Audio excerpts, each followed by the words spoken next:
Welcome back to the Maritime Lemonade Stand. Do I look different to you? Maybe? I don't know. Maybe it's because I'm not in America anymore. In the Bahamas. Didn't die. How exciting, right? Lots to catch up on as far as Grand Bahama goes, which is where we are. Sorry, my voice. I've been screaming I'm in the Bahamas for about 3 days now, so a little bit hoarse. Like I said, lots to catch up on. It's crazy. We're in the Bahamas, but this show I want it to be all about the crossing from Florida to the West End, only because a lot of people have wanted to. A lot of people that I've met have wanted to make this journey and just didn't know a lot about it and too scared, as you well should be. We'll get into that in a little bit, but just to get you, if you're not a sailor, just to get you in the right mindset here. Imagine you've never driven before, okay? You have a car, you've driven a little bit with people in there, okay, but you've never driven alone before, and then you have to take your car by yourself on a 13-hour trip, okay? This is the first time you've ever been out on a highway. You're doing it by yourself. Add to that, there's nobody around to help you if things go wrong. There's this super scary 63-mile part that you have to cross over that if your old car, forgot to mention it was old, it's like a 50, 60-year-old car. If it breaks down, you will be pushed to Canada. That pretty much sums up what I was going through when I woke up at 4:30 in the morning 3 days ago, needing to be. When I woke up 3 or 4 days ago, about to cross from America to the Bahamas.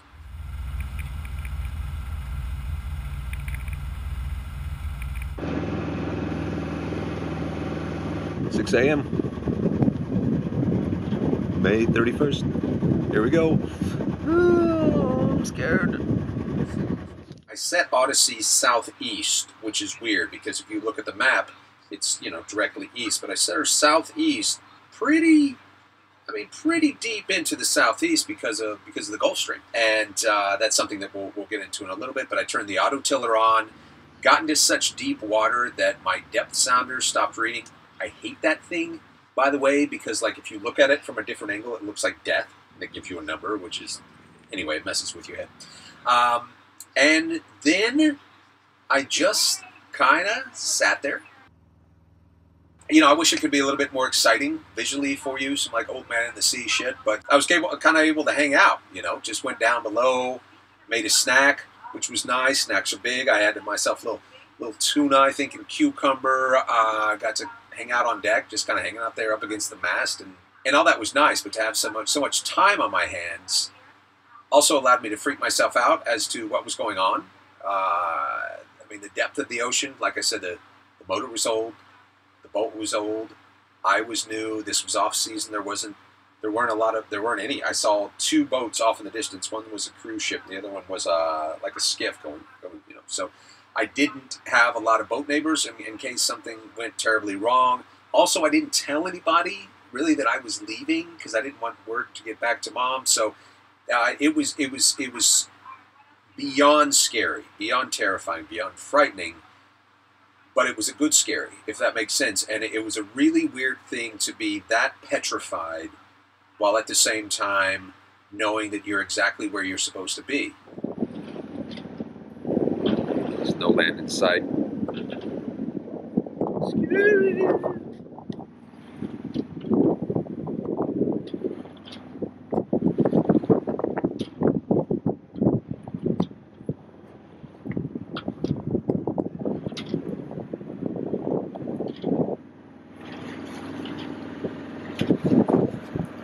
I think we still have 8 hours to go.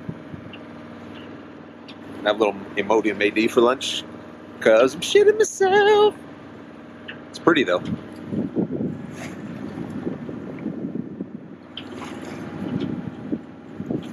No wind, which is kind of a gamble. If the diesel goes out, which I shouldn't even say, there's really no way of getting out of the Gulf Stream, which is right now pushing us at about 3 knots, and the boat is only doing 4.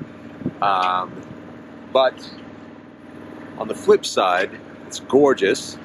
I'm not being rocked around like I would be. I mean, right now they're only 3-knot winds, and you see we're still getting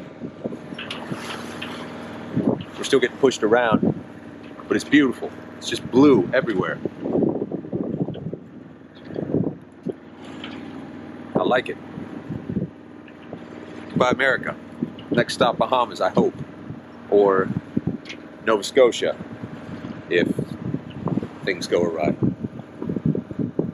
Motored southeast for a few more hours, then finally turned up into the Gulf Stream, and I'd done research on the Gulf Stream. I began to feel the Gulf Stream, but I didn't realize how powerful the Gulf Stream was until I kind of turned up to go with it, open up the jib, and I watched my speed go from 4 knots to 6 knots, which doesn't sound like a lot, but that's 33% faster than I was going all day with my motor. And then I think once I was in the Gulf Stream, and once, you know, I looked on the map and the chart and saw, you know, myself getting closer and closer to the Bahamas, it hit me. Like, it finally hit me. So, like, I think for the past 7 hours, just been sitting here, not eating a lot because I'm surviving on Vibrant.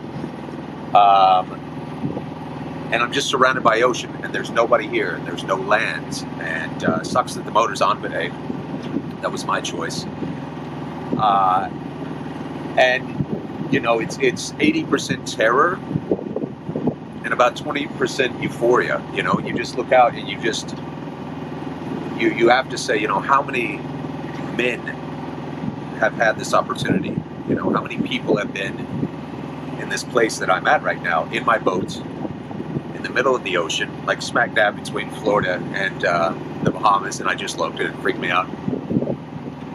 But, you know, you're just, you know, I'm just kneecapped every single time I think about this. I mean, I don't know if you can see that, I'm holding it weird, but I'm out in the middle of the ocean, sailing my boat from one country to another. That's just insane. Absolutely insane, and I can't make sense of it. And I don't want to. I don't want to. And the water, oh my God, it is this blue. This is unedited footage, by the way. And if I thought that, the blue water, the warm weather, the motor's still going, the boat's still going, everybody's still happy. If I thought that made me happy, then seeing like a tiny little speck on the horizon after what would have been 11 hours on the ocean, seeing that and being able to call out what every sailor dreams about calling out was, that was cool. Land ho! Yeah!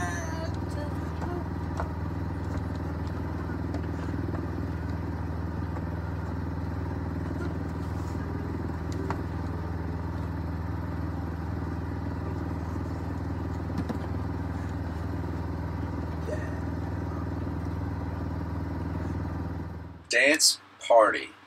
That's right.